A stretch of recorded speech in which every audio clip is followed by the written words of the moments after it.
கூட்டணி பேச்சுவார்த்தைக்கான குழு அமைப்பது தொடர்பாக தவேக தலைவர் விஜய், கட்சியின் மாநில நிர்வாக குழு தலைமை ஒருங்கிணைப்பாளர் செங்கோட்டையனுடன் 3 மணி நேரத்திற்கு மேல் ஆலோசனை மேற்கொண்டார்.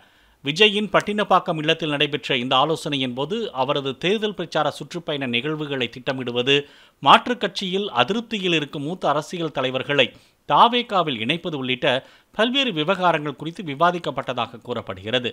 பனையூர் அலுவலகத்தில் கட்சி தொடர்பான வேறு பணிகளில் இருந்ததால் பொதுச் செயலாளர் ஆனந்த் கூட்டத்தில் பங்கேற்கவில்லை என கூறப்படுகிறது. பிளே ஸ்டோர் மற்றும் ஆப் ஸ்டோரில் இருந்து பாலிமர் செயலியை QR கோடு மூலம் பதிவிறக்கம் செய்யுங்கள். செய்திகளை உடனுக்குடன் பெறுங்கள். பிளே ஸ்டோர் மற்றும் ஆப் ஸ்டோரில் இருந்து பாலிமர் செயலியை QR கோடு மூலம் பதிவிறக்கம் செய்யுங்கள். செய்திகளை உடனுக்குடன் பெறுங்கள்.